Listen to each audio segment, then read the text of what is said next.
இங்கே சிவபெருமானும் தாயாரும் கல்யாண கோலத்தில் இருப்பதனால திருமண தடை தோஷம் உள்ளவர்கள் இங்கு வந்து சிவனையும் அம்பிகையும் தரிசித்தால் நிச்சயம் திருமணம் நடக்கும் என்பது உண்மை. இந்த கோவிலோட ஸ்தல விருட்சமாக 2 மரங்கள் இருக்கு. அந்த மரங்களுடைய சிறப்புகள் என்ன, எத்தனை ஆண்டுகள் பழமை வாய்ந்தது அப்படிங்கறத நம்ம கோவில் அர்ச்சகர்கிட்ட இருந்து கேட்டு தெரிஞ்சுக்கலாம். அதே மாதிரி இந்த கோயிலுக்கு பழமைன்னு பார்த்தீங்கன்னா, இந்த நாகலிங்க மரம். இந்த நாகலிங்க மரம் வந்து கிட்டத்தட்ட ஒரு 600 வருஷத்துக்கு மேலே இருக்கும்னு சொல்கிறாங்க. அது நாகலிங்க மரம் வந்து வளர்றது வந்து ரொம்ப நிதானமாக வளரும், பல நூற்றாண்டுகள் இருக்கும்.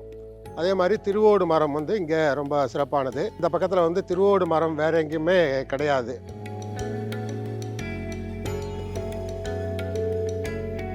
அதாவது திருவோட்டில் போட்டு வச்சிருக்க எந்த பொருளும் வந்து பாழாகாது அப்படிங்கிறது ஒரு ஐதீகம். பொதுவாக திருவோட்டில் சாதம் சாப்பிட்றது, உடம்பு சரியாக இல்லாதவங்கெல்லாம் அதில் சாதம் கலந்து சாப்பிட்டாங்கன்னா உடம்பு சுமார் ஆகுன்றது ஒரு ஐதீகம்.